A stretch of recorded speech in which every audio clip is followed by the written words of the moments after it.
Oh, okay. And they, let's see, I was trying to think of the fellow's name who actually talked about you. He was the director of it, of the child.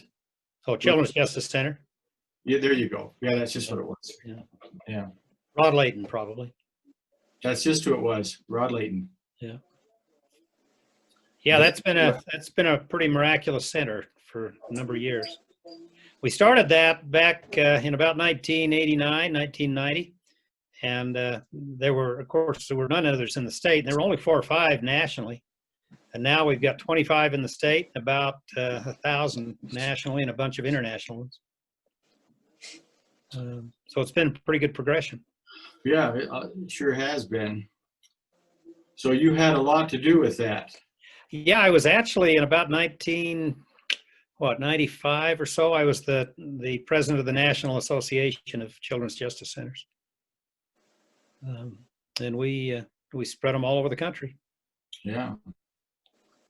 Well, I think they're looking for a new facility. I guess Right. they have a remodeled home today that just doesn't quite accommodate all the needs they have. Yeah, very true. And I think they've identified a pretty good site if we can just put all the pieces together. Sure.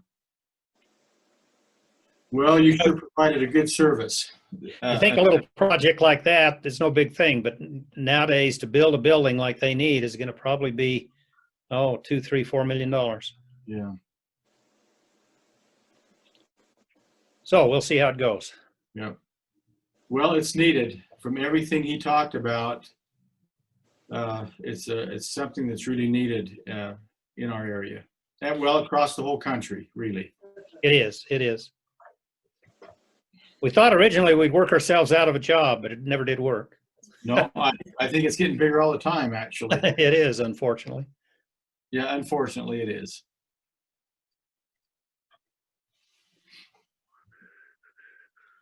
Well, it looks like we have just about everyone on.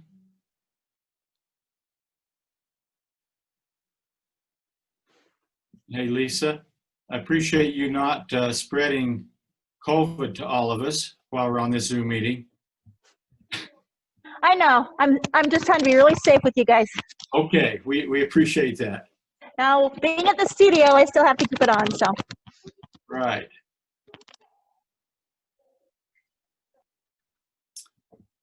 Let's see, we have, it looks like 3 out of 5 on. Cindy, Lisa, Ryan, good to have you here.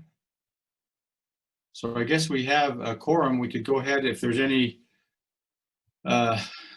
discussion we would want during our staff meeting. Maybe first off, if I could just, is there any one of you 3 that would be willing to provide our reverence for when we start our council meeting? Lisa, okay, thank you.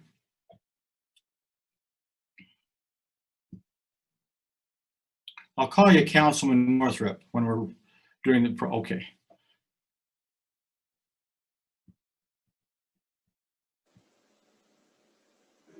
You know what, Dale? They just changed our screen names on here to Councilmember Cox, Councilmember Northrup. So Shauna must have done that. She must have done that. However, I don't see that on my, I don't see the names on my screen. I'm just glad I recognize Tracy. Front and Yeah, I center. see a few other names. That's nice to have some public, Sure. connected.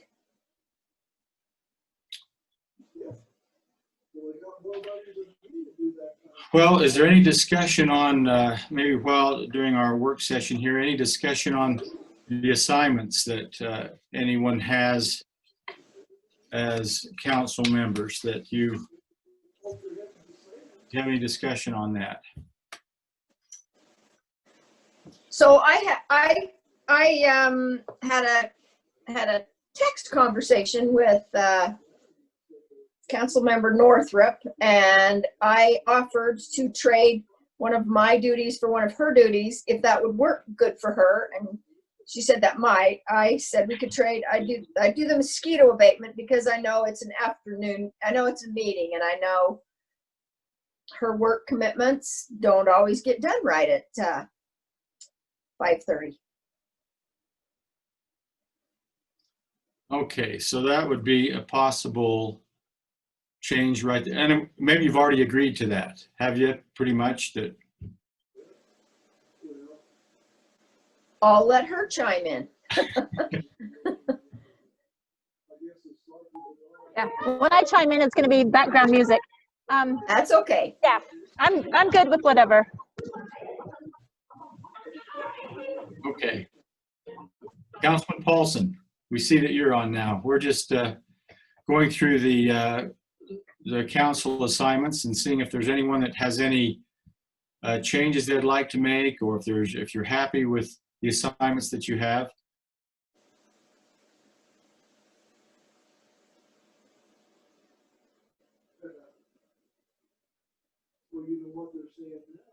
Let's see, Councilman Paulson, we can't hear you. I can't hear you.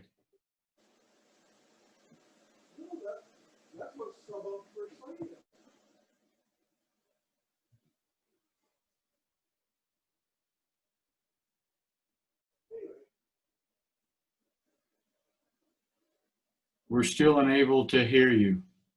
Is there anyone else that can hear him, or am I the only one that can't? I can hear him, You but I can't understand what he says. Can you hear me now? Oh, there you go. Yes, there you go. Sorry about that. I said I'm happy with the assignments I have. I need to dive into a few of them. Some I haven't spent a lot of time on, and I probably need to do a better job of that. Okay. Oh, anyway, Mayor, the assignment Lisa opted to take of mine was the youth council.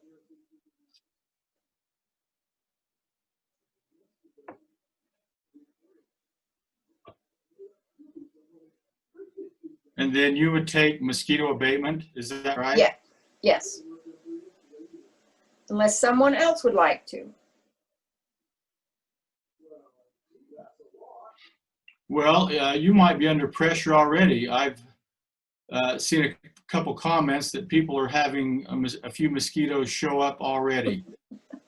They blame that on not having a hard enough winter so far. So you need to get on that. I'm just going to be the information transit, not the not the mosquito killer. You know, I have a question. When we change these, is this something we have to do by a motion? Or is this just something we can work out between us? And Well, you probably don't have to do it by motion, but it'd be nice to have a record of what you've done. So to sure. come up with all the changes and put it someplace in the minutes would be helpful, I would think. Okay, so I guess, Shauna, when we get to that part on the agenda, we'll just make sure we review all of those with you so that you can make record of it. It sounds like there might not be very many changes, though. Councilman Hill, are you happy with the assignments you have? I am happy. I just feel bad I can't attend all the meetings. Law enforcement, animal control, they have them like at 10 o'clock in the morning on a Tuesday or Wednesday, and there's no way I can make that work. So if anybody is free that time of day, they're more than willing or happy to take that assignment. It's kind of a hard one. What day of the week is it, Ryan? I'll have to look at my emails and see. I want to say Tuesday or Wednesday, like at 10:30 in the morning. Are they weekly or monthly? Or It seems like monthly. okay, if they're Wednesdays, I could do that. Okay, let me look and I'll see if I can find it right now, and I'll let you know. Councilman Osler, it's good to see you. We're just reviewing some of this council assignments to see if everyone's happy with the assignments they have, or if there's something that could work a little better. Are you okay with the assignments you have? Yeah, Yeah, I'm okay where I'm at. Okay, that sounds good.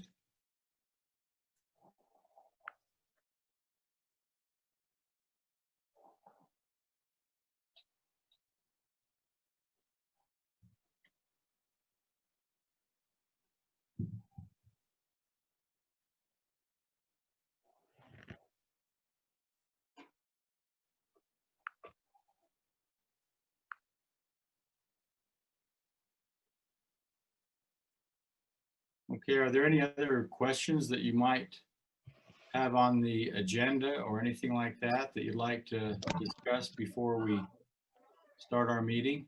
Mayor, were you able to find out who that residence belonged to? They're on 5100. Oh, where the mulch is piled? I don't know who that is. Okay.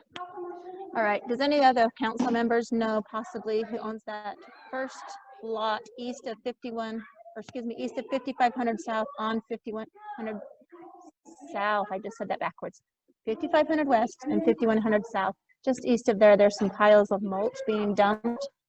And we have a concerned neighbor that wants to know why the city hasn't cleaned it up.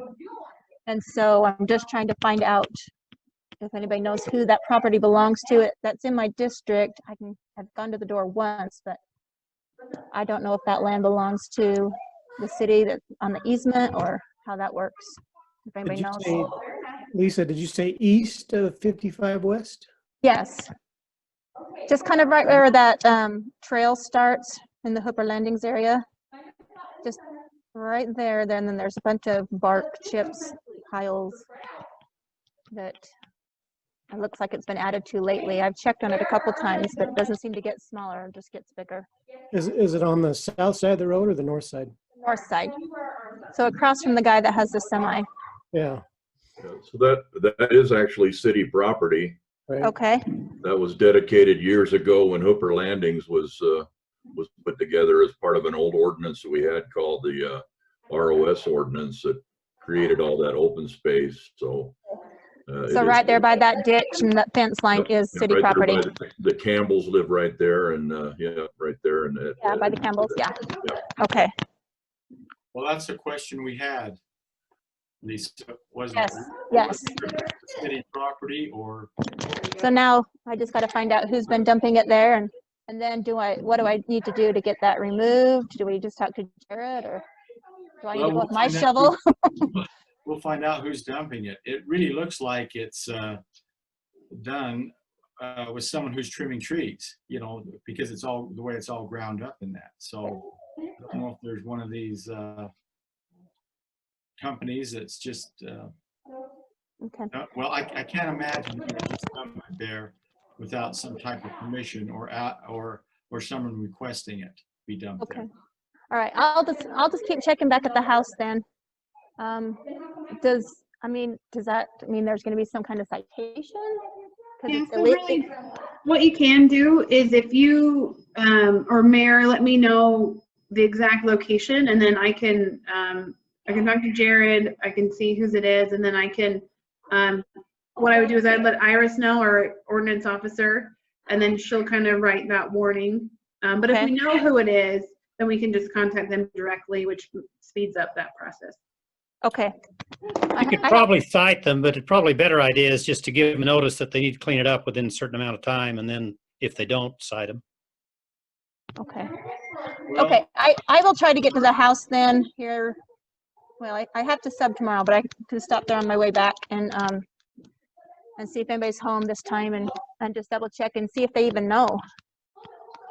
Yeah, there's no question. There's been a few more loads dumped there than when it was first reported last fall. Thank you. Is this in the street then, or is it just on the side of the road? I would say just on the side of the road. I mean, it's off the road a little ways, but it's not like creating a hazard. I think. Well, Lisa, what is the complaint? They actually talked to you and. That somebody was illegally dumping on city property. That at one time, the first complaint was that it smelled, but I went over, I didn't smell anything. I took pictures just so I could keep track of how much was dumped there.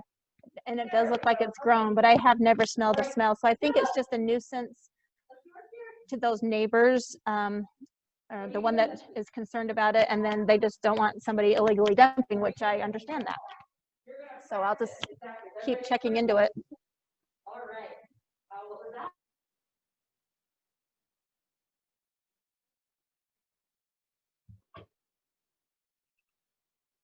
Okay, is there any other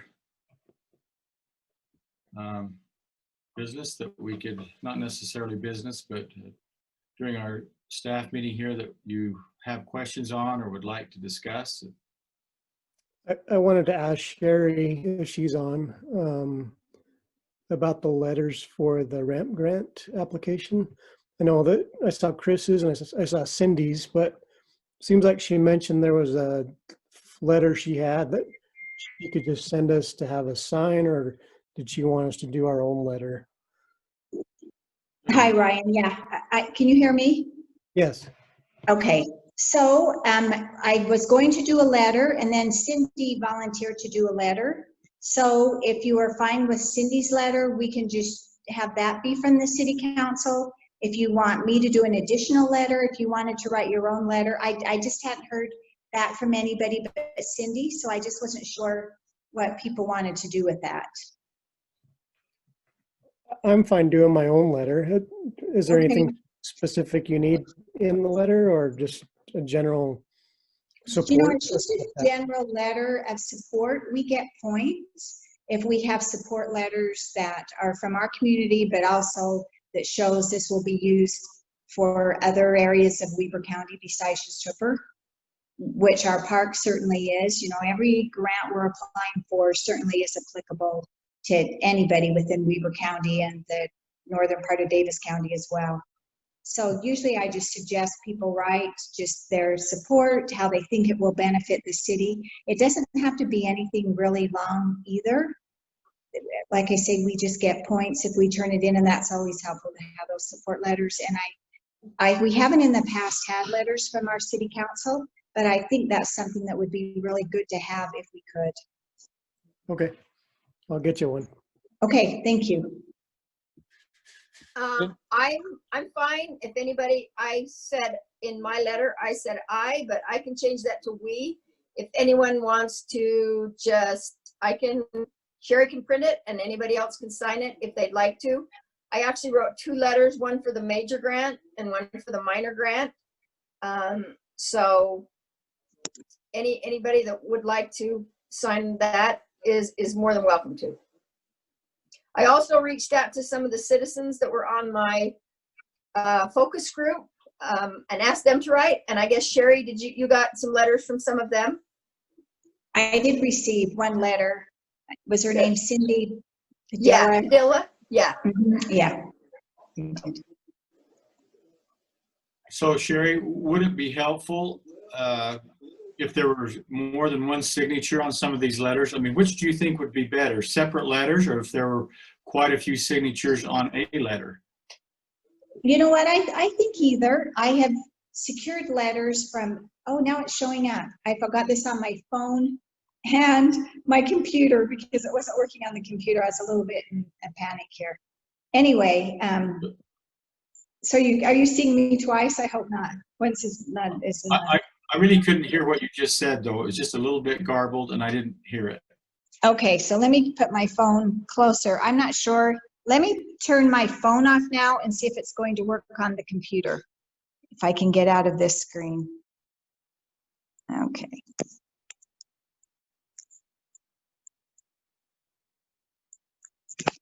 Let me turn my phone off and let me turn my volume on this on. Okay, can you hear me or not? Talk again. Okay. Oh. Yeah, the computer's not working. So I just need to put this down so you don't see me. Okay. Anyway, I have gotten a letter from at least one support letter from some other entity for every single grant. So it would be nice. I don't know that we necessarily have to have 7 support letters. So I think if we have some that have multiple signatures on them, I think that would be fine. If we had 2 or 3 separate ones, you know, ideally, I think if we had 3 letters per grant is probably sufficient. I was just wondering if maybe, if those were made available at the city office, maybe some could stop in and sign that, if that would be helpful. So I'm going to turn those in Monday morning, the grants. So it would really be, I can leave them at the city office. I would just have to have them signed probably, you know, that morning so I could get them turned in. We have to copy off 15 copies, or I would be happy if someone has a letter to run them around, have people sign them even tomorrow so I can get those copied. It's a little bit time intensive, even when I do that many copies. Signatures are always nice. I don't have signatures on all my letters because a lot of people have emailed them to me, like Jean Larson, for example, and the AYSO regional commissioner emailed me letters. But I think it would be nice to have signatures from city council if we could. Hey, Sherry, Uh-huh. I could take that letter that Marv sent in to me and get it signed by about 8 people tomorrow morning playing pickleball, if you'd like. Okay, sure. For citizens. Yeah, that would be great. I printed it off, but if you just want to print it off and take it with you tomorrow and have them sign it, if you wouldn't mind just dropping it off. Because my plan is to get all those copies printed Saturday, so I have them ready to turn in Monday. Because like I say, each ramp grant has about 8 to 10 pages, and we have to submit 15 copies of each grant. So it takes a little bit to get them all ready to go. I'll be glad to do that. So I didn't put a signature. I mean, I put my name on it, and I'm willing to put anybody else's name on the bottom if you don't have to have the signature, and then it would at least show it's from more than one person. And then I'll just email you that if, you know, if that would save. Okay. Well, whatever people want to do, I'm fine with that. You know, if Ryan wants to write his own letter, maybe if the rest want to join your letter. I read through your letters. I thought they sounded great. I don't know that anything I would add or take away from them. So this is hard where we're all in different locations, but if people want to kind of talk and agree, then whatever they want to do with that. Cindy, if you wanted to add my name to the bottom of that, that'd be great. I will do that.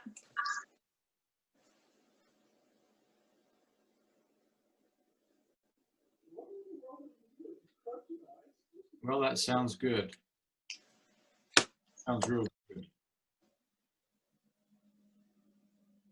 So I just have one question real quick. So I couldn't get my camera to work on my computer, but then I think maybe Shauna got it to work. When it comes to my turn doing that, I really need to be able to do it on my computer so I can share my screen.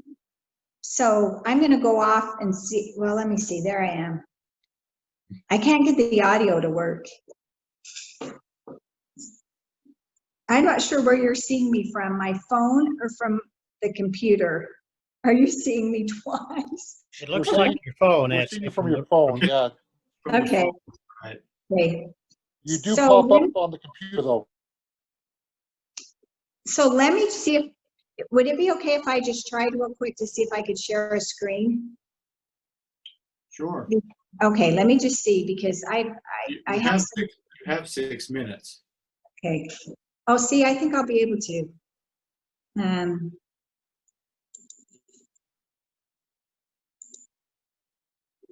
Okay, oh, good. Okay, so then, you know, I want, because I just have some things that are a little bit easier to see as far as going over the budget, because I know I didn't send everything to Shauna to include in the packet, because like I say, there are 8 to 10 pages per grant. So if I could just go through the budgets real quick at our regular meeting, that would be great. So, Yeah, that will be good. okay, okay, thank you.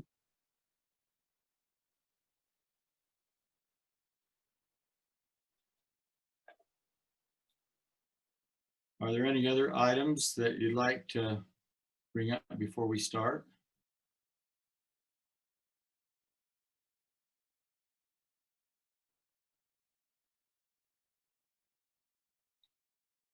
You'll notice on the agenda, there is one place where it has reports. Would you like us to start putting a member of the council on there, so that you would know in advance when you'd want to report on any of your assignments or things like that? Otherwise, we could just leave it blank like we have, and if we have no reports, then we wouldn't have any reports. Or I guess you could also just let Shauna know before the meetings if you have something, one of your assignments that you'd like to report on. That would work. That would work really good too.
Okay, I have 7 o'clock. So seeing that it's 7 o'clock, we'll call to order the Hooper City Council meeting for Thursday, January 7th, 2021.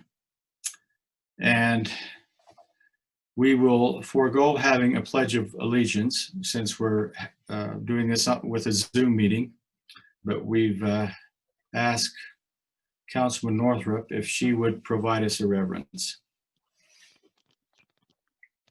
Our Father in heaven, as we gather as a city council and members of Hooper City, we pray for thy guidance and blessings to be with us as we follow through with the concerns of our citizens, to make the right choices for them, to be able to think clearly and make the best decisions for the future of our city. We're grateful for the opportunity to serve in the community and for the friendships and the closeness that it brings. And we know that we are blessed to be living here in this area. Pray for our troops, for peace in the land, and for the many things that thou hast given us. We thank thee for. We say this in the name of Jesus Christ. Amen. Amen. Well, thank you. You know, I do feel lucky to live in the area that we live in. As we talked about earlier, with everything that's going on back east of us, I feel real fortunate that we live here. So thank you for that, Reverence. At this time, we'll just ask if there's any conflicts of interest among any of the council members with anything that's on the agenda, any of the agenda items. Okay, seeing none, we'll move to the next item, which is the approval of the minutes from December 17th, 2020. Have you had a chance to review those, and are there any amendments or anything that we need to make to those minutes? If not, we would entertain a motion to approve them.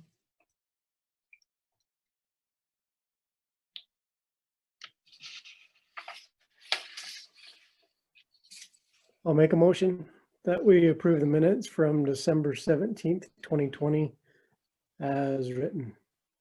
Okay, we have a motion from Councilman Hill. We have a second. I'll second. Have a second from Councilman Osler.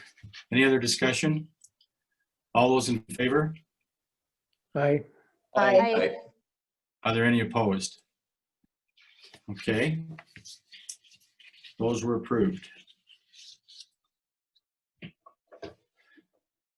At this time, we'll move to the citizens' comments. Shauna, is there anyone who has written in any comments or have given you indication that they'd like to make a comment at this time? I have not had any citizen comments sent into the email prior to this meeting, and I don't currently have anybody who's announced for citizen comment in the chat box. Okay, I do see a few other citizens on the meeting with us. I don't know if any of those people who may be joining us would have a comment, but if not, we'll just move right into the city business. The first item on the agenda is the final approval from the Osik subdivision, a one-lot subdivision located at 5526 South, 6700 West. So Tracy, if you'd share with the council information on this agenda item. I will. I'm going to share my screen and open my presentation so you can see the presentation here. Right, there we go.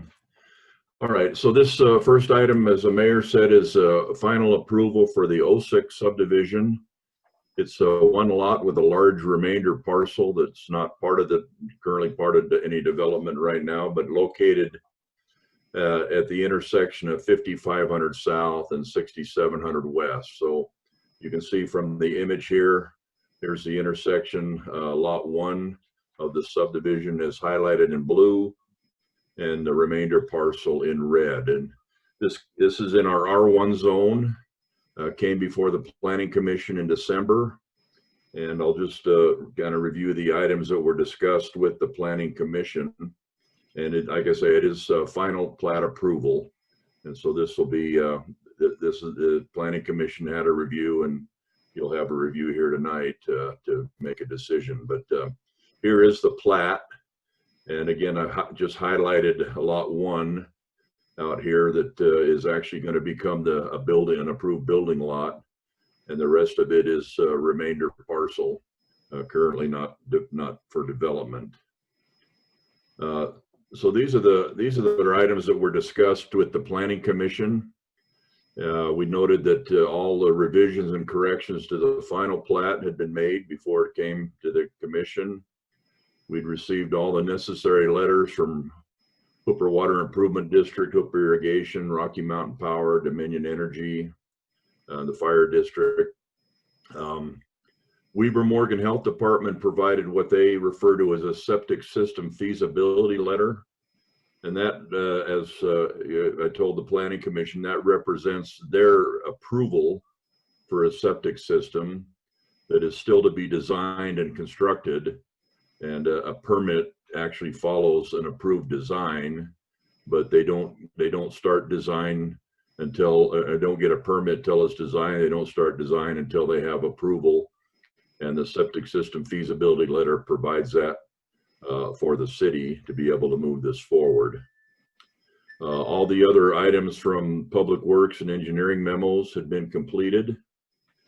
The Planning Commission talked about the curb, gutter, and sidewalk ordinance and made a recommendation for escrow to the City Council that those funds just be escrowed and that no construction be required at this time.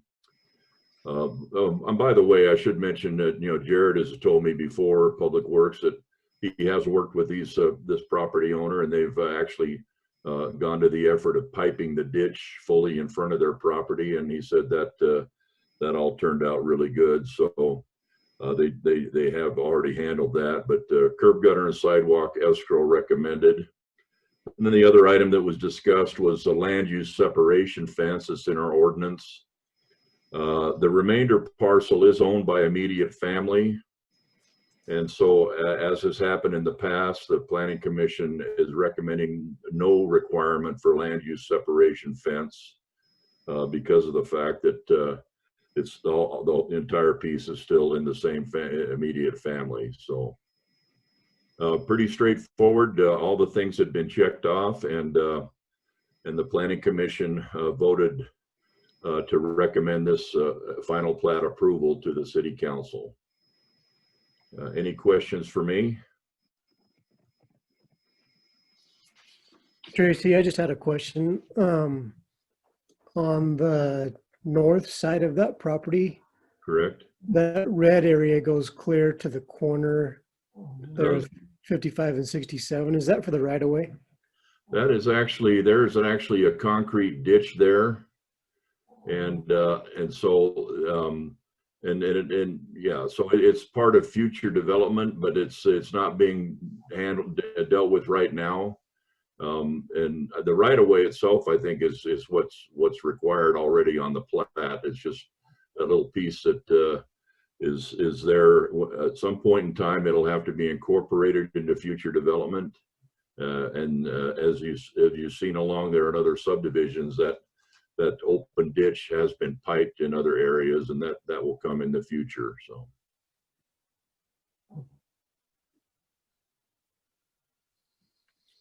Okay. Well, that picture does clarify it. I was just looking, the lot that's on the northeast corner of this is also OSIC, but it's the one that's on the west end of the field, not the east end, the one that's in blue, correct? Correct. Okay. Their frontage exists along 6700 West. Okay, right, okay.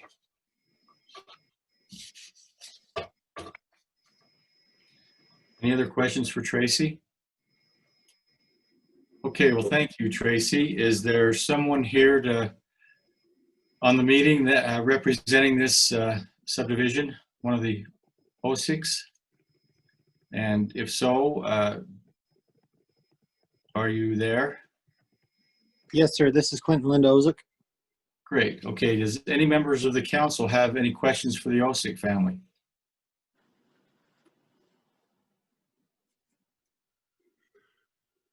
Okay. I might mention, I did remember that the OSICs had mentioned to the Planning Commission that little strip also recommends or represents access to the larger parcel, because access off of 5500 South is not possible because of the concrete ditch. So that's also what they'll use for access in the meantime to get Okay. onto the agricultural piece. So That would be the strip running along the north side of their is lot. did I represent that correctly? Yes, it is. Right. Okay. Okay, well, thank you. Appreciate the 06 being on with us. We'll bring it back to the council then. Is there any other discussion? And if not, do we have a motion? I just have a question. Where it's a subdivision thing, what about on the south side? Is there a fencing thing needed there where that is not immediate family land? No, the land use separation fence is specifically to distinguish between residential and agricultural. All right, good to know. Thank you. The south side is another residential lot, so Perfect, thank you. you bet.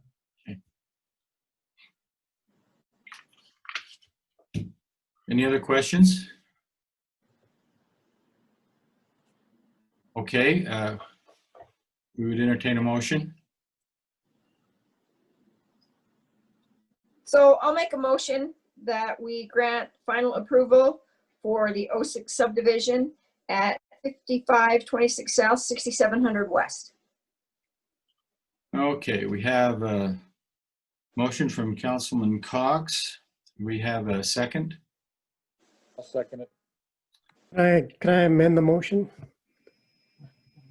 Can I amend it to include escrow funds for curb gutter and sidewalk as recommended by the Planning Commission, and to not require the land separation fence as recommended by the Planning Commission also? Okay, Councilman Cox, is that amendment good with your motion? Sounds good. You can just add it in verbatim if you want. Okay, so then I think we had a second from, we have a second on the motion and the amendment from Councilman. Yes. Okay, from Councilman Paulson. Okay, any other discussion? All those in favor? Aye. Aye. Aye. Okay, any opposed? Okay, that is approved. The next item on the agenda is final approval for the Wheeler subdivision. This also is a one-lot subdivision located at 6100 West and 5700 South. So Tracy, if you'd share information on this. You bet. So I've highlighted this lot in blue here. It fronts on 5700 South. It is just one lot on a remainder parcel or a piece of ground that's been modified to create this, and as a result, then gets added as a subdivision. But it will become a building lot with approval as a subdivision. It's in the R2 zone, so it meets all of the requirements of the R2 zone relative to frontage and lot size. So this is the plat. And how it sits relative to the road, and this also came before the Planning Commission in December, and had a good discussion. I'll just share with you some of the things that were discussed at that time. So again, we told the Planning Commission that all the revisions and corrections to the plat had been made, and all the necessary will serve letters had been received from the outside entities to say that they gave approval to move forward. We had Public Works and Engineering memos, and all the items had been addressed. And I even mentioned to the Planning Commission that one of the items that was brought up by Jared, our Public Works Director, was we're piping the ditch. You can see the easement, the private ditch easement along the west side of this, and he was concerned about the control for the irrigators that use this water, And the control will actually be within this lot. And so we wanted to be sure that those folks that were going to actually turn the water out of this pipe were okay with the way this was being set up. And we did actually receive signed letters that said, yes, we're just fine with the way this has been set up. And so that's always a good thing from the city standpoint, to have that type of information in the file. And again, curb, gutter, and sidewalk here again is recommended as to be escrow, the funds to be escrowed by the Planning Commission. And I should just mention, you know, some of these subdivisions, even though it's one lot, and you think, oh, it's easy. You know, they had a ditch out in front. They have a ditch along the side, and so there. I mean, there's a significant amount of work that goes into even making some of these one lot subdivisions work, and we're appreciative of the fact that they've shown those things, and we've been able to check all of those off of our public works and engineering memos. So the Planning Commission voted to recommend final plat approval to this Wheeler subdivision. Okay, well, thank you, Tracy. Is there someone on that is representing the Wheeler subdivision?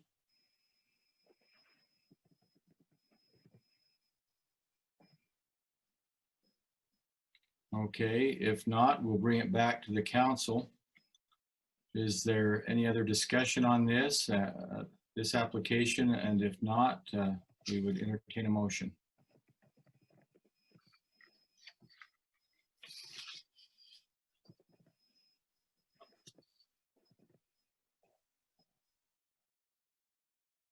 The Wheelers are on there.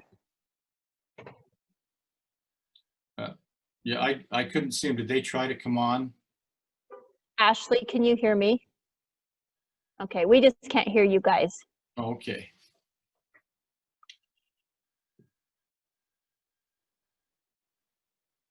Can you hear us now? Yep. There we go. I can, Yeah, we're here. I'm sorry. okay, no, that's fine. We can see you and hear you now. At least I can. I couldn't before. Okay, so are there any members of the council that would have any questions for the Wheelers?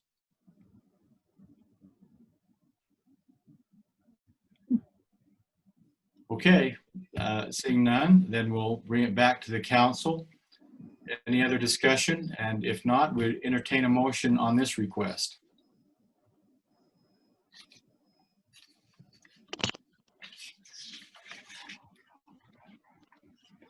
I'll make the motion to approve the final approval of the one lot subdivision for the Wheeler subdivision, 6100 west, 5700 south, with all recommendations from the Planning Commission as stated. Okay, we have a motion from Councilman Hill. Do we have a second? I'll second it. A second from Councilman Northrup. Is there any other discussion? Okay, all those in favor? Aye. Aye. Aye. Are there any opposed? Okay, that passes.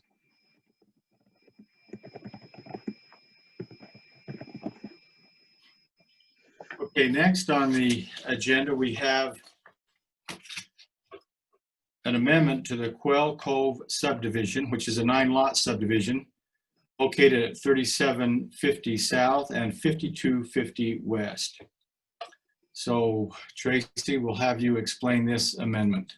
Okay, fairly straightforward, but I have a couple of slides in here to help with this. So when the Quail Cove subdivision was approved by the council, this was what the plat looked like.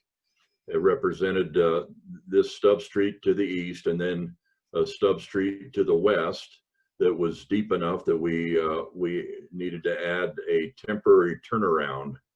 And you can see that here on the last lots.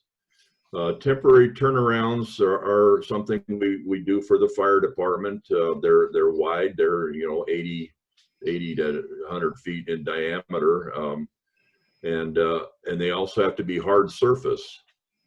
And so they're not our favorite things, but we when we get this deep of a street with 3 lots deep, 300 feet, you know, we need to provide a way for the fire apparatus to be able to turn around. So this is the way it was approved. And since that time, the developer has, well, when we came to the Planning Commission, they had received a letter of approval from the property owner to the west to move this onto that property. And now we've sent, this developer, Nielsen Homes, has since purchased this property outright. So what they're asking for is for an amendment to this plat approval so that it looks like this. And this temporary turnaround is now going to be on adjacent property.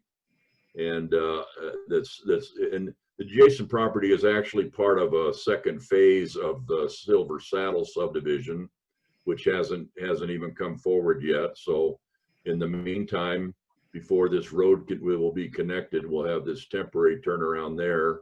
And then these lots here at the end of the street will not be encumbered with the circular pavement into their lots. As Public Works and Engineering, we like this a whole lot better when it can happen.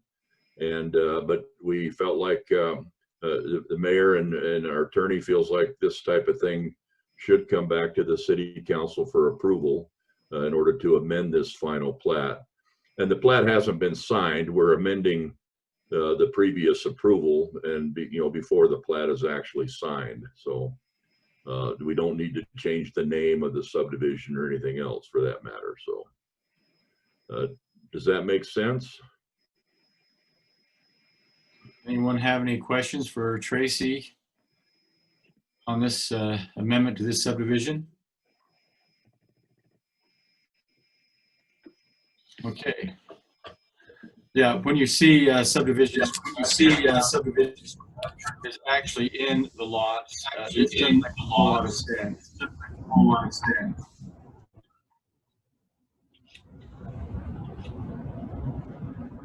Is there anyone on the call or on the call from the call?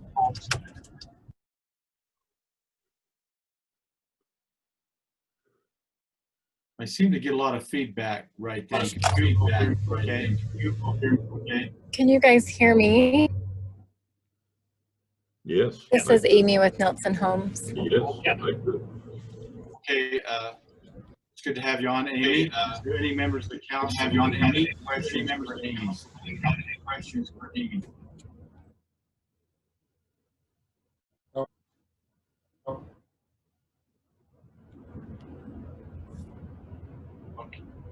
Okay.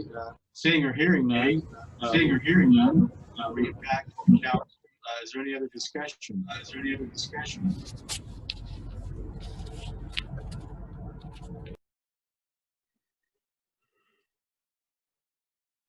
Okay, hearing none, we'll entertain a motion.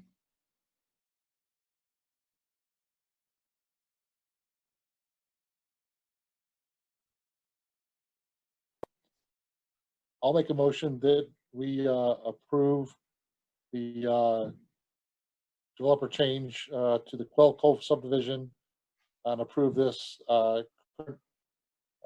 proposal for the final plat as outlined, with the temporary turnaround spot being on the other side of the existing lots. Okay, we have a motion from Councilman Paulson. Do we have a second? I'll second. We have a second from Councilman Osler. Any other discussion? All those in favor? Aye. Aye. Aye. Are there any opposed? Okay, that passes. Great. Thanks, you guys. I appreciate you. Hey, thank you guys, all of you. As much as I love all of you, BYU basketball against Gonzaga, the #1 team against Gonzaga. And I'm DVRing it, but I don't want to wait and see the whole thing at the end. So I'm dropping out. So Okay. sorry. Yeah, we're a little disappointed Yeah, to find out where your, where your priorities are, but that's okay. I know. Thanks. Well, thank you, Tracy. You bet. Okay, next we have on the agenda, we have the discussion on our ramp grant project applications. And we have Sherry Bingham with us, who's our coordinator over these grants. And so Sherry, I guess we'll turn some time over to you to review these ramp grants, and so all of us can have a chance to understand what we're applying for. And anyway, we'll turn some time over to you. Okay, thank you. If you have any questions as we go along, make sure you ask. I'm going to share my screen a little bit because there's some things that'll make it a little bit easier. So I just first wanted to just real quick overview of what the grants are. I know you received this in your packets. So there's a major grant we can apply for, one that is greater than $200,000. We can apply for 3 in the Parks and Recs that are less than $200,000. We can apply for 3 in the arts and museums. And so I just wanted to tell you which order, because some of these are a little simpler, probably won't have a lot of discussion, but there are some that maybe will have a little more discussion. On our arts and museum, last year we applied for a grant and we received one for our Gentry concert for Hooper Tomato Days.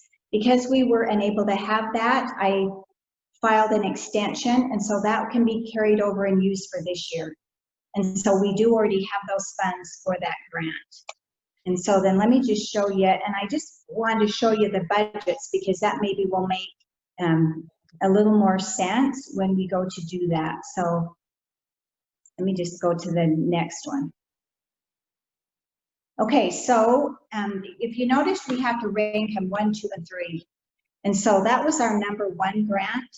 Our second grant that we're applying for, and what you received was the actual grant application, which is a 2-page that we apply for when we turn those in. But also then there's this is other pages that's kind of a summary. And so, we don't necessarily go through all this, but this is what I complete for the grant. But I just wanted to review the budgets real quick so you understand that.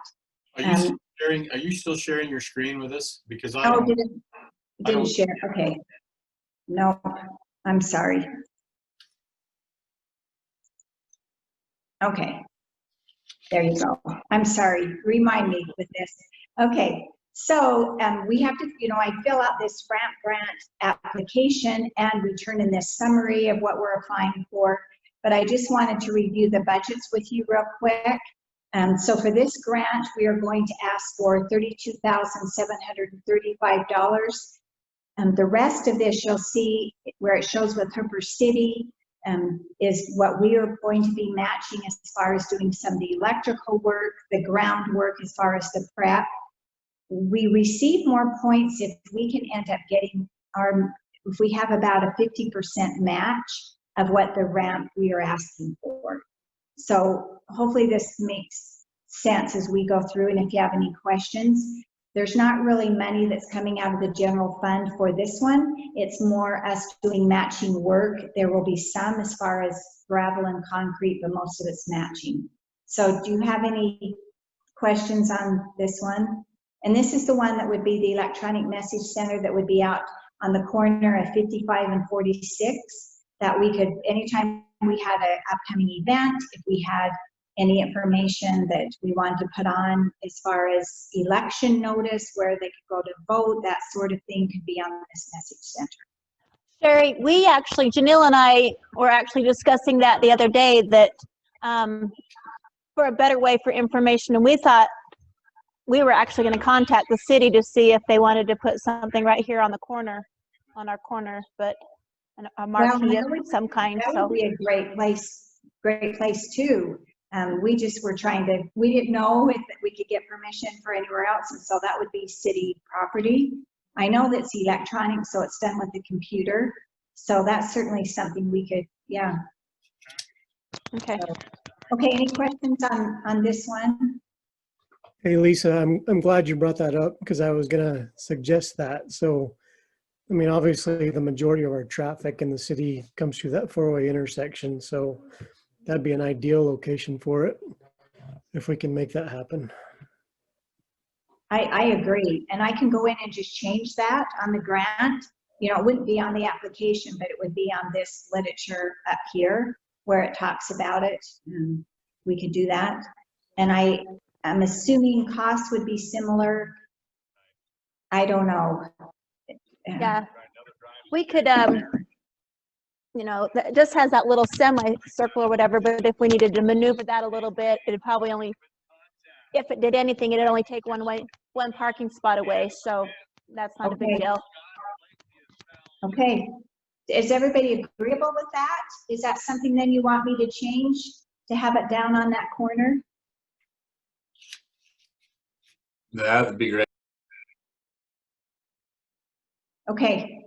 Well, I will look through this then and maybe talk a little bit with you, Lisa, about maybe then some of these costs might change a little bit as far as Hooper's portion of it. So, okay. So what's the ownership situation of that property? Well, yeah, that would be a concern, wouldn't it? I'm pretty sure in the gravel area where that power box and all that sits, I think that's ours because it's off the road. I think you just need to check into ownership, and if it's going to be on property that's not city property, then you'd have to get a permanent easement of some type so that you can put the sign in and not have a subsequent owner want it taken off. Right. Well, that owner would be dumb. Well, you know, I guess that was one of the easiest things about having it on city property is we would never have to worry about that. And also as far as with the computer changing the messages, because I know that corner would certainly be a better spot than the corner we're talking about there at the city. But you know, Reed is right with that. The city does own the property there at the corner of the civic center. So that was my question. Who would control the computer and the readout on the screen if it was down there? I mean, is it installed right in it, or you know how that works, Sherry? I don't know exactly how that works. He just told me it's done by a computer. It's probably similar to what we just got those LED permanent lights put on. And it's probably similar to that. I just run it through my phone. It's just plugged into the electricity. It's got a sensor thing on it, and I just run it through my phone. So it's probably going to be something similar to that, where they just have some kind of computer chip and they can just run it from their phone or their laptop or whatever, just connect into the app and probably type in what they want or whatever. Kind of like those, the solar sign or the electronic signs you see on the highway and the freeway when it says merge and all that. That's just all done by a computer that's somewhere else.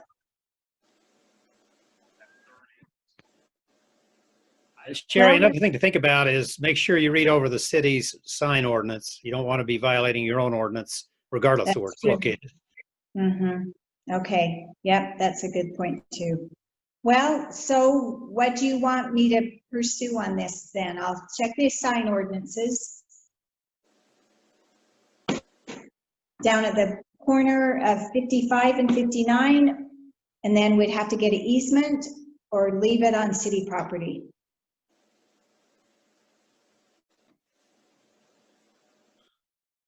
Have you got time? Is that going to complicate getting the grant, getting the request in by Monday, or?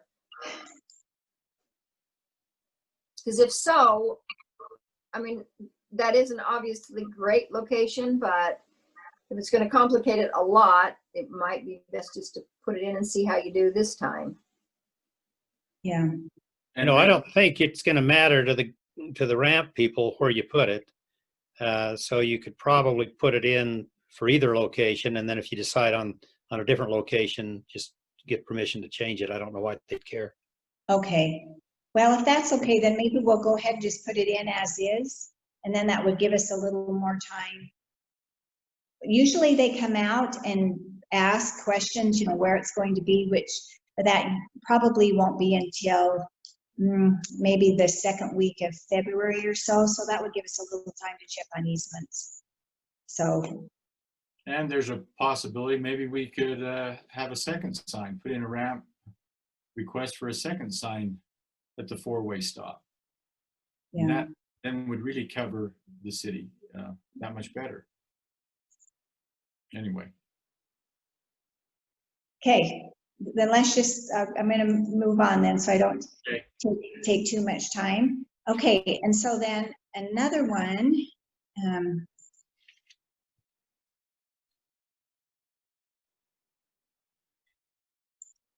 So the third one we were going to apply for in the arts and museums are to do historical monument markers. These are the ones that you've probably seen up on 6,000 in Roy. So this is an example of one that they've done, and Roy has done several of these and has received some ramp funding for it. So I called the company that did those, and it's actually back east. So I just mock made one that possibly we could do, that it was at the Hooper Park. I mean, this is just one I made up, so I'm not saying we would have to have this, but just as an example, home of Hooper Tomato Days, visited by President Ronald Reagan, but we would apply to get some of these monument markers here in Hooper. So I think that would be something. Here's the budget. They end up being around $3,000 a piece. And so I applied to do 4 of them. And then again, you can see the Hooper City's portion as far as doing the groundwork, if we needed some gravel, concrete, the landscaping. And then again, we would apply for the ramp grants and Hooper City's contribution. So sometimes you look at this, but it's not all cash because a lot of it is labor and the use of our trucks, which we already own. So any questions on this one? Sherry, did you say we had to rank them by priority? Like we have to rank them by priority. Yes, 1, 2, and 3. And so I had this one as number 3. The Message Center is number 2, and Gentry was our number 1 because we already received it.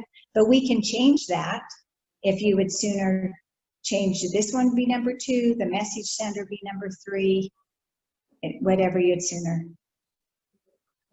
Does that have an effect on already having been approved for Gentry? I mean, if we move Gentry to number 4, I mean, yeah, if we've already got the money. Yeah, Gentry has to be our number 1. I already called and verified that with the with Weber County, so it has to be our number 1 because we already applied and received that money.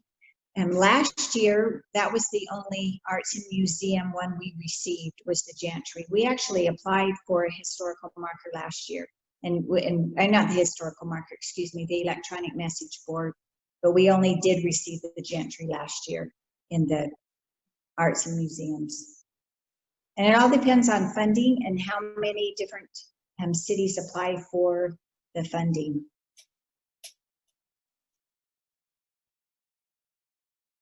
So, and you know, I always try to look for some grants too that aren't as expensive, because sometimes they may have a little bit of money left over at the end, and they'll say, oh, hey, well, Hooper City's looking for some historical markers. We have $8,000. They could give that to us, and then we could possibly get 2 or 3 this year and then build on that. So, okay, any questions on this one? And like I say, you know, there's more to the application than that, but anyway, okay. Okay, so then let's move on to the Parks and Recreation, because there's a little more. 2 of these I'm going to go through first, and then we'll do the other ones because there's a little more to. Okay, this was our number 3 on Parks and Recreation, and they are some benches. They're actually not picnic benches. I need to modify that. They are just benches. How this kind of came to be is when LeGrand and Beverly Belknap died, instead of having flowers, their family actually suggested that people donate money. And so we've collected enough money, and this bench is going to be placed in Hooper North Park. One thing that goes along nicely with benches is to have more than one. And if we do end up getting some of our other funding to do a playground, pickleball, it's always nice to be able to have other benches. So our number 3 then is to purchase more benches. And again, I just had to kind of do a mock one of what it would be like. It wouldn't be exactly like this, but might be something similar. And so then as you see the benches, we could get 4 benches, and that would be for $4,600 would be what we would end up requesting the funding for. And also to do the gravel and the concrete that goes around each bench. And then again, you'd see the Hooper City's portion of what that would end up being. So we would end up putting in about half of that, and we would request for funding for the other. So, and again, sometimes they do partial, and this was our 3rd choice on the park. So again, they may have a few thousand left over and say, then let's let Hooper get a couple of benches. So any questions on this? Okay, so our number 2 was a small pavilion.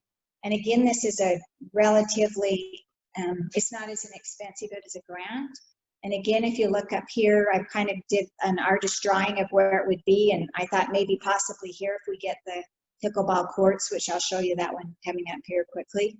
But we already have a small family pavilion down at our other park, which gets used a lot. And so this would just be applying for a small pavilion here at the north. We just recently had the large one, but this would just be a smaller 16-foot square one. So again, this is the funds we're requesting, and then you'll see there's a little bit that goes into it, an expense as far as the cement work. Most of it is labor intensive from Hooper City employees. So any requests or questions on that one? Sherry, I just wanted to ask a question about the current pavilion we have. Does that include the picnic tables to go in that pavilion? So this year, every year you get a ramp grant. Every city gets a general grant, and it is based on your population. And so this year we actually received $8,400, and I believe it was $66 for our grant. We don't have to apply for it, we just get it. We have already ordered picnic tables for that. Okay, great, thank you. So yeah, so they're already ordered. Everything is a little bit behind now because of COVID. So I'm not sure exactly when we will be on the schedule, but we've already ordered. They've already sent us the invoice, and those are being made. Does it have electrical? They did run electrical power to it. They don't have lights or anything yet, but they have run power. Yeah. Okay, any questions on this one then? And you know, our other one has 9 tables that's going to be in the large pavilion. One this size would probably only have 2 or 3 because it's just a small pavilion for a family to come to use. So, okay.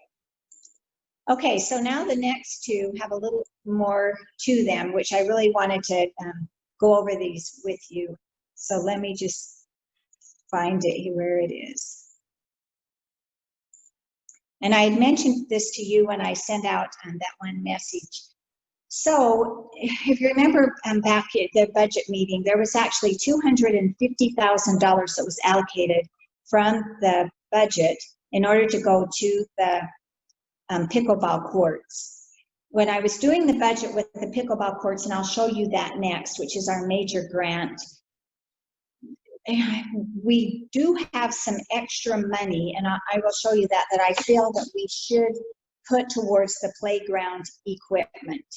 Out of that $250,000, and I said to you about doing $30,000 for the playground, and I have a typo there. I'll correct that before I submit it.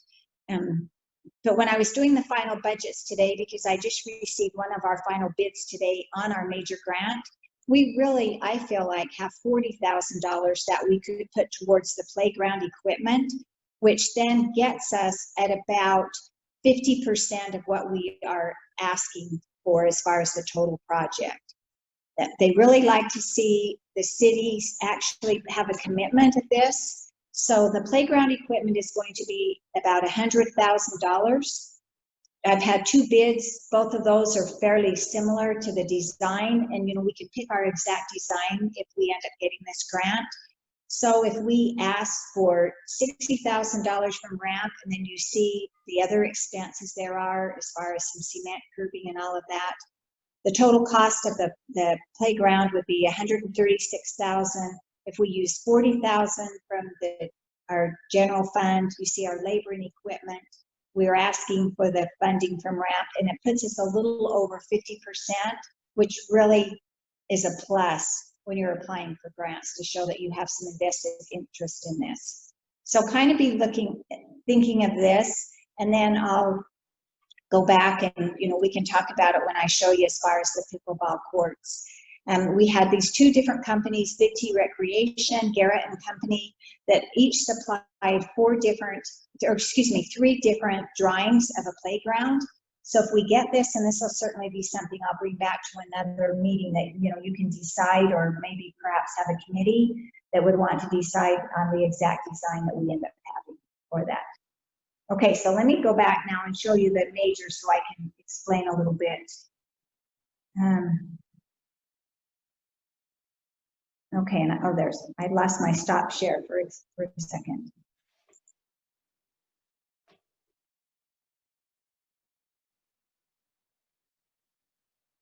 Okay, so now I need our major grant. Okay, so for our major grant this year, what we are applying for, let me just show you at the beginning of the screen, and it'll kind of be a little more self-explanatory. It is a pickleball, basketball, and parking lot expansion. And so with that, this is just part of the narrative that I add in when we go on. This is the pickleball and basketball courts that are out at the Smith Park, that's out by Smith and Edwards. And we would like to, if we could, pattern ours after this. They actually received a ramp grant for this. I was in contact with the people that actually did this one, and I have a bid from them, and I should have another bid from another company tomorrow, so we can have a competitive bid. Along with that, we want to expand our parking lot. So I kind of just did this little sketch of where it would be, so it would make a little more sense. You see the new bathrooms, you see our new pavilion, you see our current parking lot, and you'll see the parking lot, and this is to the southwest part of the Civic Center. You see where the pickleball courts would be and the basketball. Now realize this is just my attempt to try to make a sketch. I'm not even trying to say it's an expert sketch at all, but just to kind of give you an idea, and the ramp grant committee, of where we're thinking of. There will still be trees. We're not covering up the trees along that side. That's just how it ended up doing when I tried to get it put on there. So does that make sense at all, where it would be? Okay. So along with that then, when I was doing the budget today, so Allied Sports is the one that did the one out at Smith, and this was the budget to do the pickleball and the basketball courts, the $223,000, which we would ask for ramp funds. NGL Lighting will end up helping on some with the lighting. The Allied Sports included some of the lighting, but not all of it. And so we need to include the poles, the lights, the electricity running to that. So we would also ask for ramp funds. Then this was the bid to do the parking lot expansion. And then all the other costs are estimated costs from like concrete, gravel, cement work, all the prep work. There would be a lot of prep work that would go into this. And we can use as part of our match, our equipment, such as using our backhoe, our dump trucks, all of those I have listed. There's also some electrical work that will go into this. And we may have to do like we've done for the new rodeo lights. There may have to be a new amp system put in. So all of that is in play there. The total cost of the project, then, as you can see there, is this $485,924. So in order to come up with half of that, when you see, I could not come up with us spending the total cash of $250, if that makes sense. Because if we put in $250,000 cash, we have this other $73,000, we're really not requesting that much funds. So now going back to the playground equipment, if this makes sense, if we take $172,000 out of our general fund, you see these other expenses that include labor. So it shows that we're contributing the $246,000. We're asking for $239,000, so we are over the 50%, which is what they like us to be. But that does allocate some funds or frees up some funds that I think, and that's where I came up with the $40,000 to match for the playground. Does this make sense, or is this just muddy as mud? So, you know, it does show that we're still contributing our $246,000, but that's not just all general funds money, because we already own the dump truck, we already own the excavator, you know, all of that we already own. We're not having to rent that, but we can use that. Also, one thing I forgot to add too, we can also use as part, it can't use as matching funds, but it can show we already own the land where this will be, and so we can also include the value of that, which I'll make myself a note because I thought of that today and forgot to add it on. Okay, so any questions on this? Does this make sense? How you feel about as far as using these funds? Taking some funds from the, you know, our budget and putting them then towards going towards the playground. Sherry, can you go back a couple slides to the layout? Yes. That one right there. Yeah. How does everybody feel about putting asphalt down or expanding the parking lot, I guess? I mean, do we, how do I say this? Do we want to put in asphalt where we have potential for recreational opportunity? Is that a good way to put it? Does that make sense? I mean, so let me just give you my input a little, if that's okay, on the parking lot. Okay. We're trying now to have more events at the Hooper North Park. We had Spike 150, we have the health fair, we had fireworks on the 4th of July. We couldn't use the park as far as people sitting, but one of the biggest obstacles we have at the Hooper North Park is there is not enough parking. Even every Saturday when they have soccer games, and those of us that live along there have seen it, and those of you that don't have also seen it, it's quite a safety hazard because cars are parked on both sides of the road. They park clear to the corner, even though there are no parking signs. If we have pickleball courts, we have basketball courts. One of the biggest things that has been recommended to me is you have to have parking. And up here, I can tell you, because I actually have it listed, currently we have 70 parking spaces, 6 handicap accessible total in our parking lot. So 70 cars, and Shauna can tell you as well as I can how many cars we have there on Saturdays. And when we've had the health fair, can you see my little arrow moving here? We let cars park out here on the grass because there is no room for them to park. It is a shame to dig up grass. I really appreciate that, Ryan. When this ground was originally purchased, this additional 5 acres down here was actually purchased so there would be room for a parking lot. The plan of that park was just never done, and grass was planted, and all that we will eliminate is 1 soccer field. And one thing we also talked about was on this very west end is having an RV dump. That's not part of the ramp grant. That would be something Hooper City would do, but there would be a drive that would come right along here that now you see where the dirt hill is there at the west end, and there could be an RV dump for people to come and take care of that. So no, Ryan, I agree. I never liked digging up grass, but for some reason we build parks and we do not do parking lots, which is absurd actually. There's no reason to have a park if you don't have a parking lot. Anyway, you heard my opinion. So that parking lot is equivalent to how much ground? Did you say it was an acre? It's 1 acre. Yeah, and they figured up, and I don't remember if I have it on here now, how many more places we get. But I do have that. It's not on here, but it's in the grant. I could look that up because they told us how many spots we get when they did our, let me see if I can find that real quick. But like I say, we only eliminate one soccer field. There would still be the soccer field that is back here. We keep all of these soccer fields. We keep these baseball diamonds. And there still are the trees. It just didn't show up. I mean, you can see kind of the shade of them. We would only eliminate one soccer field.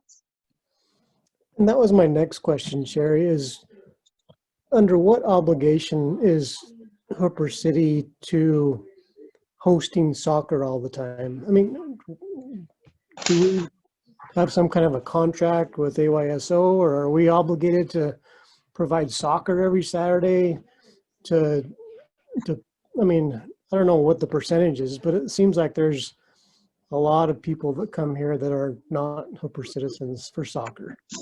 So something we have to tell you do. what's happened a little bit with that.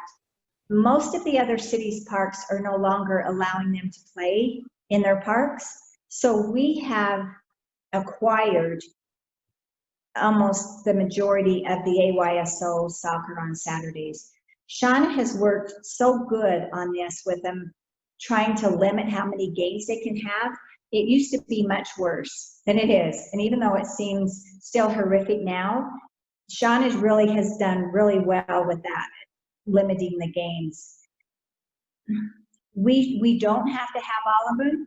And when Shauna started limiting games, you know, we talked about that. I'm not just saying Shauna decided this on their own. It was kind of a discussion that went on with the mayor, with Public Works, as far as the use of the parks. It has gotten better, but so I don't feel bad giving up one soccer field. I really don't, because the majority of the kids that come are not Hooper. We have a lot of Utah Youth Soccer Association, UYSA kids that come, that when we've talked to them, some come from Bountiful, as far as Centerville, that come because we are a nice park and they come and use it. They're not paying any fees to use it. They do if they rent it for the games, but they don't just for practices. So I think we would get, I think a lot of people would use the pickleball. I know the parking lot would be used. And, you know, sometime, and not this meeting, but another time, I would like to propose we bring back 4th of July fireworks and have them at this park. But you cannot really do that very easily if you don't have a parking lot. And like I say, with the help there. And on Saturdays when soccer's going on, we never can have anything in the city center because there's not enough parking. We've even had people that have asked, there's been a death, and they've asked if they can come and have a lunch in there after, which isn't a point now because we have COVID, but we couldn't because there's no parking. So That's why I wouldn't even feel bad about giving up 2 soccer fields for something else. You know, yeah. You know, soccer is soccer, and there's so many different and other opportunities rather than soccer. So yeah. I'm glad we feel that way. Thank you. And I can't find right off how many additional parking lots this is, but I think it ended up being about 125. It's not double the size of our other parking lots, but it was about a third of the size bigger. And I can't find that paperwork right off. I Googled it. It said about approximately 130. Oh, good. See, okay, my guess is pretty close then. Well, I think the parking lot is important. I mean, mainly not mainly, but one of the important reasons is the safety issue, because I hate driving down that road on a Saturday when there's soccer in the park on 5500. It's, I think safety is, you know, got to be right up there. And that's why I'd be in favor of further limiting soccer for that very reason. You know, I don't know why Hooper became the soccer mecca, but thank you, Shauna, for limiting what you did. I was just gonna say, you know, Councilman Hill, if you want to like stop by the office, maybe we can talk about like how we currently have trying to manage that, and then what our kind of policy has been. And what's unfortunately happened is AYSO is pretty much the only association that kind of respects the limitations that we've set for the fields and the fees that we've filled. The rest of them are, we've tried multiple times to reach out separately so that they would pay for the same usage as the field, or respect that they actually did not reserve the field. But what ends up happening is they use it anyway without our knowledge. And so we've talked a little bit about trying to create some kind of permitting system where the people who actually do rent it, they'll receive like just a temporary permit from us, and then maybe having somebody from city staff just monitoring that maybe on Saturdays once in a while, so that they kind of get the point that, hey, you just can't come, this is for everybody and not just you guys to commandeer this entire field.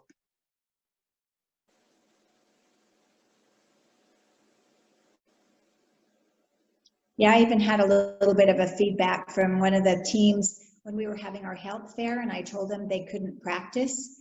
They were not happy, and I told them it was a city event. We had it scheduled for the health fair.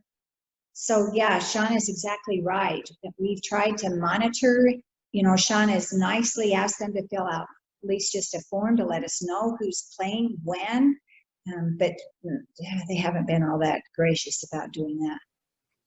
So have we ever thought about allowing soccer at the main park?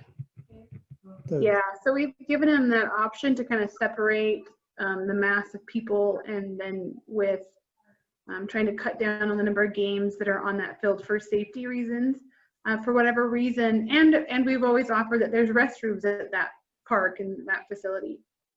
And for whatever reason, they just prefer the other, so I'm not sure. There are quite a few Utah youth soccer teams that practice at the other park. I don't know that they necessarily have games scheduled, but I know when I was down getting things set up for Halloween Hunt, there was a fairly nonstop stream of soccer players that were practicing. But no, Sean is right. They haven't opted. And I think we even offered like the Wildwood Park as well. It has a parking lot, has a playground, and they didn't opt to use it either. Yeah, that's correct. We offered the Wildwood Park. We offered to put like that was when we were using the temporary restrooms. We offered to put one up there for them in order for them to use that facility a little bit better. So I'm not just, so yeah, any welcoming conversation you'd like to have, Councilman, about how we can kind of make that a little bit better, that's just fine with me.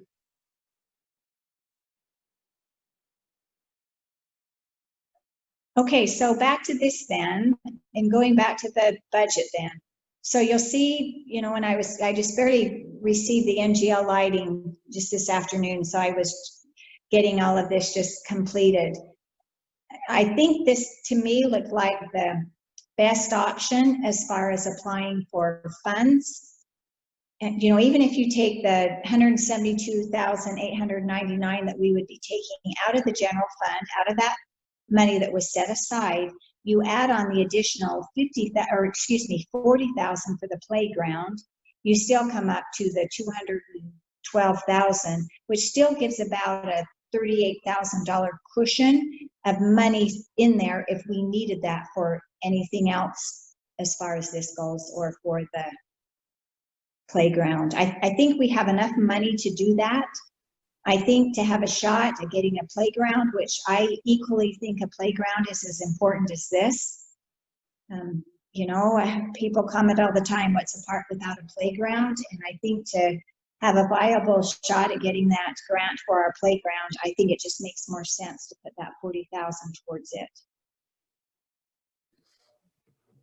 I think it looks great, Sherry. Thanks for all your work. Yeah, well, anything, comments? So, you know, any changes, like I say, I'm going to try to have these, I'm going to try to print them off this weekend and turn them in on Monday. So I know we talked a little bit in the work meeting. Ryan, you're going to write your own support letters, is that correct? And so really, if you could write one that include all of these parks and recreations are for the Hooper North Park. The pickleball, basketball parking lot is for that, along with the family pavilion and the park benches. So that could be one. And then somehow or you can write individual. I don't know that you necessarily want to write 6 letters though. And the other ones are the art and museums. And then Chris, you have that letter from Marv Orak that you're going to get signed. You'll go in on that. Brad, you said you would go in with Cindy's letter. I didn't know, Lisa, if you just want to go along with Cindy's letter or write your own, it's up to you, whatever you would sooner with that. Okay, whatever will be best. I think you're fine going along with Cindy's, because that actually ends up giving us, 4 more additional letters than I already have, because it'd be the one from Ryan, the one from the remaining 3 city council members, 3, and then the one from that Chris will get. And like I say, I've already had other community members that have, like AYSO, for example, did one for the playground. I had Jean Larson, who's one of our really good community sponsors, that did one for the message board. I mean, I've had, at least 1 letter, so I think that should be sufficient. So, and if anybody ever wants to, let me see if I can just pull it up real quick. And you can just go on and find this yourself, but they do a score sheet every year, and this is kind of what we go by. So what I'm saying, does it have matching funds? So that's why we always want to have matching funds. Does some come from community partners? Anyway, you can look this up. But these are when I'm writing these grants, I try to go through and make sure that we're not missing anything, as far as us being able to sustain it. I attended the training, and then they come out and they always meet with, it's usually me that they meet with and ask any questions. We've had really good luck in the past with our ramp grants. And then come up in March, we have 3 more easy grants that are each $2,000 we can apply for, but let's get these ones taken care of, and then we'll start on those next ones. So I didn't know if this is something that needs to go before a vote, as far as you approving the grants, and then also approving to have, it's not changing the amount of money, it's just changing that some would go towards the playground. Beneficial if we could have an official motion and vote for approval. Did you say we do need that, Shauna? A motion? Okay, is there any other discussion or questions? If not, then we would entertain a motion to approve the ramp grant project applications. So I can make that motion. I'll make a motion that we approve the 2021 ramp grant project applications as we've discussed them. Okay, we have a motion. Do we have a second? I'll second that and include the 40,000 we're taking from our major project of the pickleball courts and applying it to the playground equipment. Okay, so we have a second with an amendment to the motion. All those in favor? Aye. Aye. Aye. Are there any opposed? Okay, that motion passes.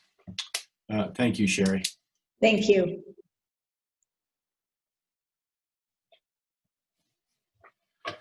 Okay, next on the agenda is to elect a mayor pro tem for 2021.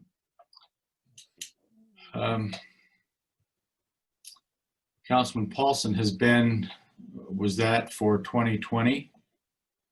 This will also take a motion. If there's any discussion you have about this, we can have that discussion now, or do we have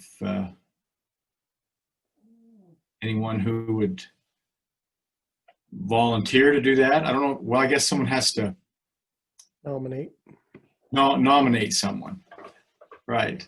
So do we have any nominations for the mayor pro tem for 2021? I'll nominate Ryan. I'll nominate Cindy Cox. Oh, Ryan. I've already had a turn. Somebody else needs to have a turn. But I'll do it again, either way. Okay, so we have a nomination for Councilman Hill and a nomination for Councilman Cox. Are there any other nominations?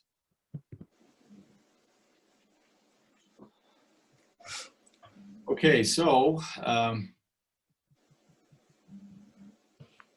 guess we at this time we'll have a vote. And Let me ask you a question first. So okay. So what does it entail before, because I don't mind letting Ryan off the hook. I just want to know what it entails. Well, from what I understand, if one thing would be if I wasn't able to attend a councilman meeting, you would be, conducting it, chairing it. And I guess if I was just kind of out of the picture for a while, you would just do everything the mayor would do until the mayor comes back on the scene. So That's correct. There's not much obligation as long as the mayor is here and at meetings. But if he were to get sick, go in the hospital, if he were to go on a lengthy vacation, then the mayor pro tem would have quite a lot to do.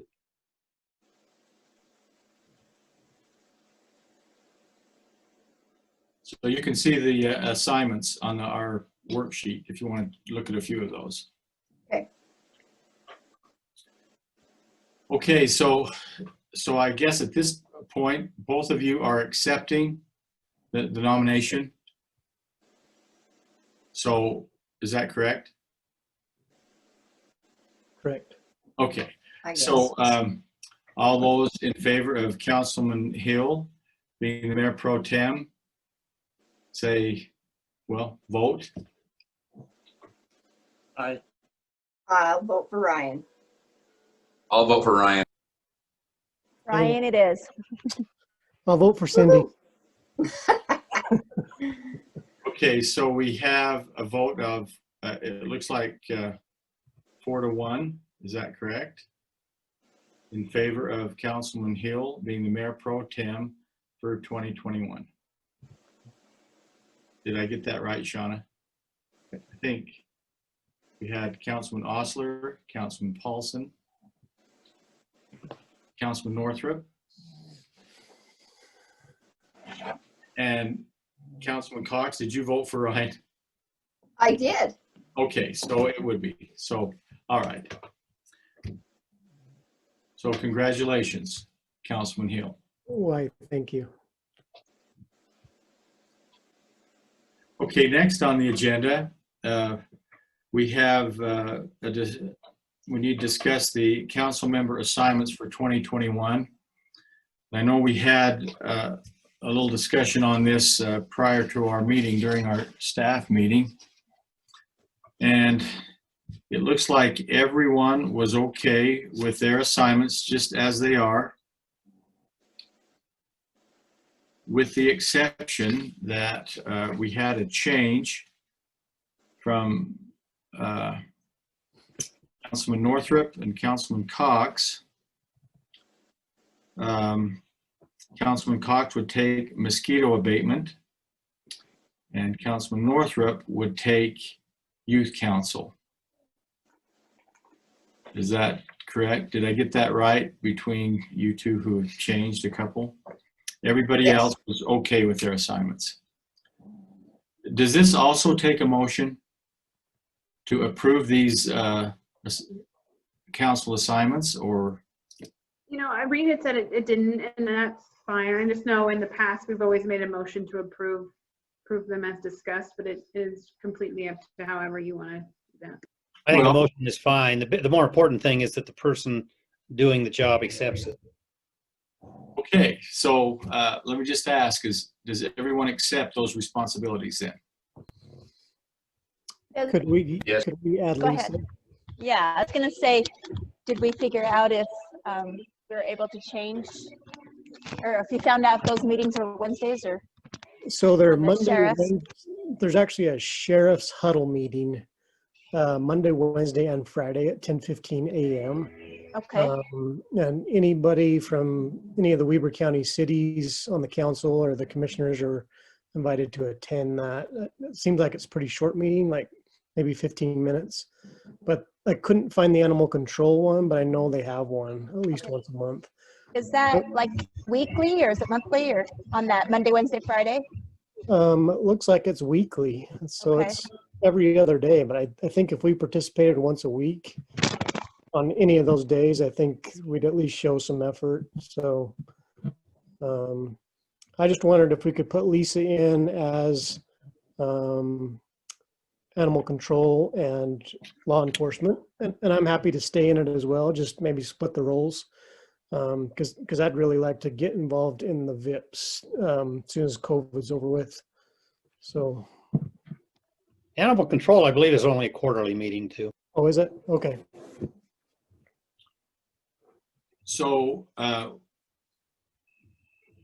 you ever shared responsibilities like that, and then you two would just coordinate that as to who would attend what meeting? Does that work? Yep. That's good with me. So Shauna, maybe we could list those sheriff and animal control under both Councilman Northrup and Councilman Hill's assignments. Okay, could we have a motion to approve all the assignments that have been accepted?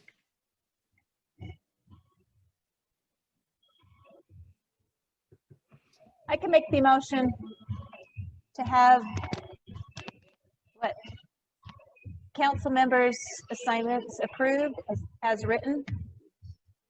Okay, we have a motion from Councilman Northrup. Do we have a second?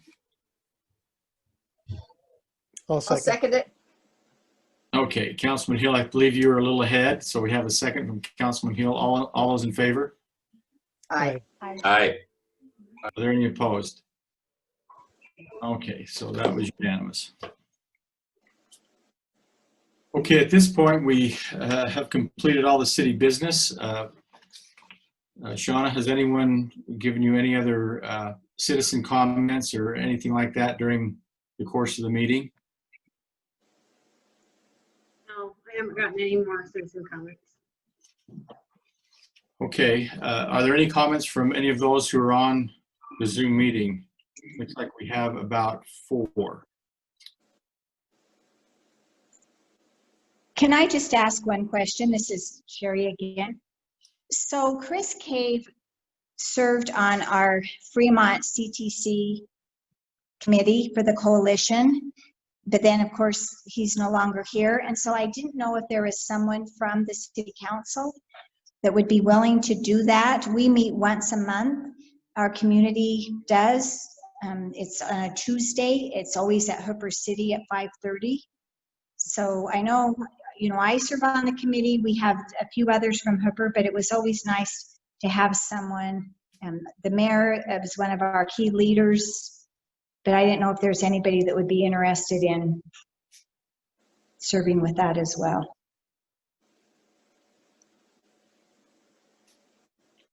Okay. What day of the, I have a water meeting on Tuesday. What day of the month is it? What Tuesday of the month? So it's the second Tuesday of every month at 5:30. It only lasts 1 hour, and it is we always have our meetings at Hooper City. Hooper's just been really involved with this. I know, not to expound too much on what the coalition does, but they look at some of the risk factors of the students that are here that feed into Fremont High School. They come up with some programs. Hooper City's really benefited from the CTC. They have given us money, matching money that, when we have our health fair, that we've been able to do the food coupons, that we've been able to give the free meals to the families that come. This year when we did our little pass out the masks, they ended up giving us some little perk things. Some of you maybe in your bags had like a little football or a bag, or they've been really supportive with Hooper, and Hooper's been really supportive with them as well. So, if you serve on the committee, a lot of it is input, giving suggestions on how the city could better help, be a community partner with the coalition as far as helping some of the factors, the risk factors. But you may also be asked one time to help do something, like they have a take back event where they will be at a grocery store for an hour where people can turn back in medication that is expired or they no longer use, to try to get some of the narcotics, the oxycodone, some of those off the streets. Anyway, I think Chris really enjoyed it. I'll give you a plus. It's a fun thing to be a part of, and we do always keep our meetings to 1 hour. I would be happy to, but that's exactly when I have my water board meeting. So Oh, okay. that excludes me, darn it. Okay.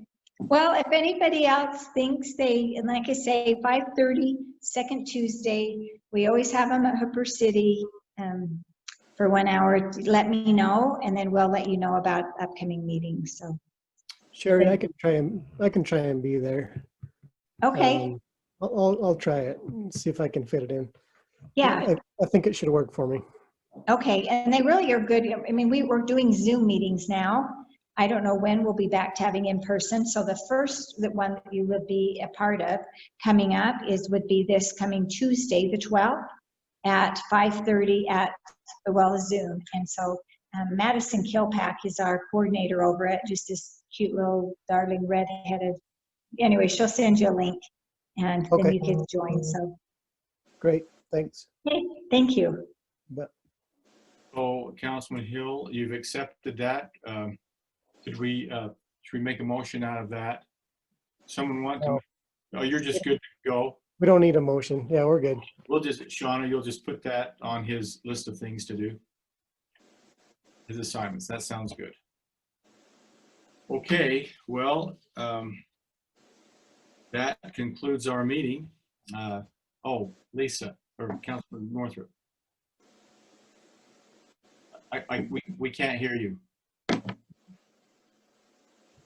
Okay, when can I find out when these meetings are that I need to go to and what I need to be doing with this? Like, you know, the sales tax oversight, those kind of things. Do I just come in and talk with Shauna and find out when all this stuff is, or? I think so. If you'll just come into the city office, I think we can get that information for you. All right, thank you. Okay, Can I just ask a question? sure. How's the general plan going? Well, I think as far as getting information, I think it's going really well. The collection of the survey that went out, I think that, well, I guess Shauna would have as good a feel for that as any of us, but we've had a really good return on that. And I think we're getting to a point where most of that data has been inputted. Is that right, Sean? I think they've got most of it in. Yeah, that's correct. So we've had our first open house, and I was going to mention that we will have our second open house January 19th, and it's Zoom. So on Monday, I just got the agenda and the Zoom link from Wasatch Front Regional Council for that just yesterday. So on Monday, you'll see that posted on the website and Facebook, things like that. So everyone's welcome to join. So we'll have that initial discussion that will talk more in depth about what they heard back from their first focus group and some of the finalized data in that first survey. And then they'll work towards, you know, additional surveys, additional focus groups and things like that. That's at 7 p.m., correct? Yeah, I'm not 100% sure. I don't have that right in front of me. Cindy, do you know what time that is for sure? You should have got an email from Wasatch Front Regional Council just the other day for those that are on that committee. Yeah, let me check that email really quick. I actually highlighted that one so I would know.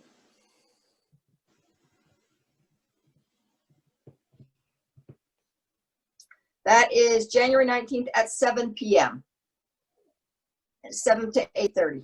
So we did make some adjustments to the original open house timing to make that more available to the general. They were like around 5 or 6 p.m. and so we moved that back so more people could participate. But I think in the grand, you know, scheme of the survey, we actually got way more responses than I think most cities get in terms of our population and who responded. So we should see some kind of solid data for those survey questions coming in from the regional council soon.